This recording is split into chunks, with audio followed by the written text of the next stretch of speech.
What's going on, everybody? It's me, your favorite host for Fortnite Fortress, where we discuss everything that you love about Fortnite. For today's video, let's look at the top 10 updates that changed Fortnite forever.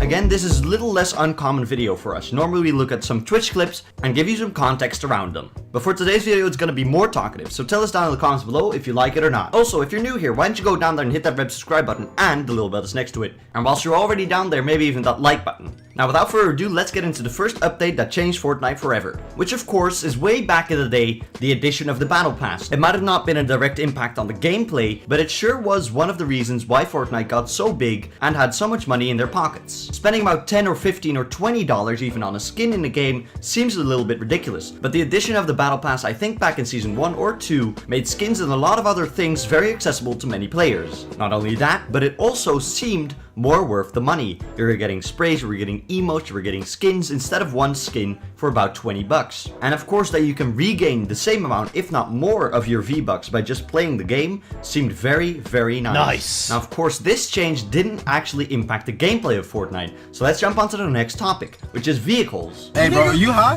Why are we going so fucking fast, nigga? We stopped though. Yeah, what? Vehicles were a new addition into the game, first coming as the golf carts, which were kind of fast, but at the same time kind of shitty. What a cunt. But over time, they started adding more vehicles, which made it easier for people to actually drop on the outskirts instead of 40 people dropping at fucking tilted towers. Not only were there different vehicles, but also different skill caps to those vehicles. As we all know, there's this tactic with the quad bike where you ramp up and then you can boost to whatever place your heart desires. But doing such a thing doesn't come as easy as it seems. I, for one, have tried about 100 times, and each and every single time, I either crash down to the ground and die. Actually, you don't really die because there's no fall damage, but I do crash into a tree and fail. And of course, there's the hoverboards for the more cool and hip people that want to pull off some stunts, which is actually one of my favorite vehicles, so don't judge me. Of course, the all-hated, the almighty planes were also added. No one likes planes! Now, planes are such a disgrace to the game that we actually dedicated one complete segment of this video to them. Alright, let's move on to the next update that might be a little bit of a touchy subject for some of you. That was really poorly spoken. The removal of double pump. I know, it's a sad time. Let's play the sad music. Let's have a couple of seconds of silence. Let's go.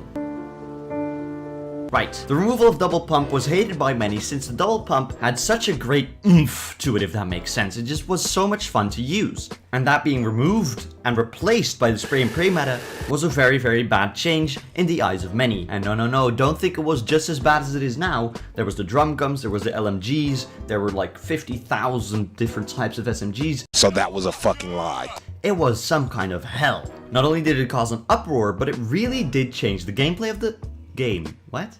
As I said, the spray and pray meta became a new thing, and that changed the flow of the game. Previously, it was very normal to get up to a sky base or build battle really, really high. But with the beautiful spray and pray meta, someone could just drop down and kill you instantly by shooting everything down. I'm so fucking dumb, dude. I'm done with this game, man. It's so fucking bad, dude. Very fun. So, as you guys might expect, this kind of decreased the skill cap of building. It gave noobs a chance to drop down and shoot the enemy down if they were just way better than them at building.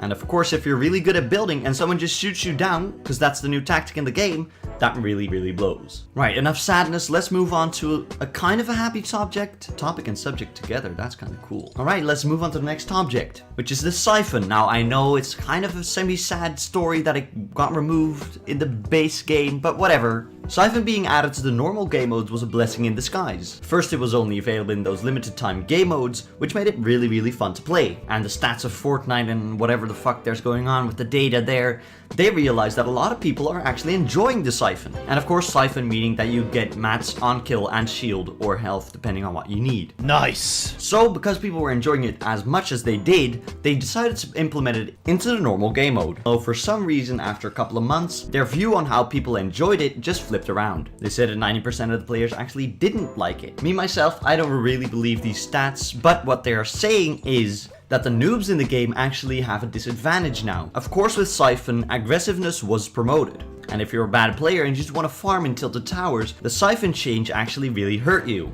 Even though, again, I don't really fully believe this, and neither does Valkyrie. As we all know, Valkyrie isn't the best player, and she's said that with Siphon she actually felt more safe as a newbie in the game, since if you finally got out of a battle, you have your health back and you can recuperate faster for a third-partying professional. So whether it was a good or a bad change that they introduced and then removed Siphon is up to you guys. Now with Siphon there was another introduction into the game, which was the increased mat gain, but the decreased mat cap. This was introduced alongside of the Siphon into the normal game modes. Of course, an increase in mats gain is really nice, but the decrease from 1000 cap to 500 cap is really harsh. So it's really up to the eye of an individual player to say if they actually like this more, or the slower material gain but the increased mat cap. Either way, if you like it the other way or this way, it doesn't really matter, it changed Fortnite nonetheless. There was less time being used gathering materials and more time being spent fighting. With the Siphon being introduced at the same time, it introduced even more aggressiveness into the game. You were getting faster materials, you were getting more shield and mats from actually engaging into enemies, so it was just a really round up good play to engage on people. But alas, they removed it, but as they said, there is always the arena game mode, so you can queue up for 15 minutes just to get into the game mode you like. My own solution is that they, as well as they have the don't fill or fill option, they should just have the Siphon or no Siphon option. But alas, I'm just a mindless degenerate. Right, now onto a little bit of a minor detail that Fortnite changed, and some of you might even not know that happened. Neither did it change a lot, but it kind of changed the flow of the game and the feel of the game, which was the removal of the delay of the first build placed. A lot of professional players such as Nick30 actually really enjoyed this change. It made it way easier to jump, shoot, and then place a floor if you know that tactic. And it made it easier to shoot your pump and immediately place a wall in front of you, instead of waiting for that 0.15 second delay. I don't remember what it fully was, but fact is that it was a really good change. It made a lot of professionals happy, and it just improved the smooth feel of the game. For the people who don't really know what I'm saying, I have a good metaphor for you. The removal of building delay is the same as a saxophone in some jazzy music. It just makes it feel smooth. Okay, moving on to something less creepy is the removal of planes, which really affected the game. Of course, not only the removal, but the addition of planes changed the game forever. With the addition of planes, it was just kind of really ridiculous. There was a plane flying in the air, which you couldn't really shoot down, it had way too much HP, but it could shoot you and it could shoot you down and ram your builds apart. Now, people who have never seen planes in Fortnite might say, haha, very funny April Fool's joke, that would be the dumbest thing they could ever imagine in Fortnite. Joke's on you, it's not the 1st of April, and it really did happen. Now, of course, Fortnite being Fortnite, they tried... What am I saying, dude? What the f... Now, of course, Fortnite being Fortnite, they tried to update it and change the planes to keep them in the game. But, of course, it didn't work at all. So eventually, at the start of Season 8, they decided to remove the planes from the game entirely, which was a very good change. Finally, you could just safely sit in your box, not fearing that there's some plane crashing into you. But of course, with every blessing comes a curse, which was the ballers. Ballers were the sort of replacement for the planes. The fastest rotation vehicle was removed from the game, so it needed something that actually replaced it. So at the many formal plane spawns, there were now baller spawns. And these ballers in our casual games don't really matter that much, but in the competitive scene, it's a hell. Let me walk you through it why it is so bad. In the competitive scene, it's all about getting to late game and getting those placement points. And if you have a ball where no one can shoot through and you have insane mobility because of your grappling hook and you can just jump out any second and jump back in without any cooldown, you can just survive to late game and get those placement points really easily. Now of course I know where you're saying, why not just shoot the ballers then, dude, in the competitive scene? Cause if you do shoot them, you're gonna get instantly focused from any other players around, trying to eliminate you for extra shield materials and what have you not.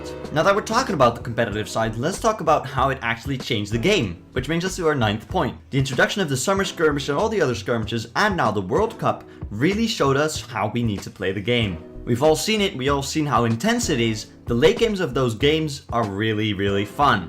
And by watching it and wanting to replicate it into our own games, we decided to actually copy their strats. Back in Season 3, there were only 2 people left in the 6th circle, but right in the 6th, about in the 3rd. But right now it'd be a wonder if there's not 20 people in the last circle, all just wanting to copy the professionals of the Summer Skirmish or the World Cup. We didn't see it before the skirmishes, but right now we're seeing it all the time. The Turtle Wars. May you like it or may you not. It definitely did change Fortnite forever. Now on to the last point that might not affect any of you guys that are watching, but did affect the professional players. And of course, I'm talking about the removal of the stretched resolution. Now me myself, I'm okay with it. I'm not a professional player. I didn't even use it. And above that, removing the stretched resolution gives everyone the same opportunity and the same view of the game. That being said, changing that fact so early before competition is just really dumb. So there was a huge outrage and everyone was spamming revert in any Twitter post that Fortnite created. And finally, Fortnite realized that they made a mistake and made a blog update. Nice, we're gonna get a revert. No, we didn't. We got nothing. Thank you. In the blog, they basically say that they're not gonna change anything. They've heard the complaints about the siphon, whatever the fuck not.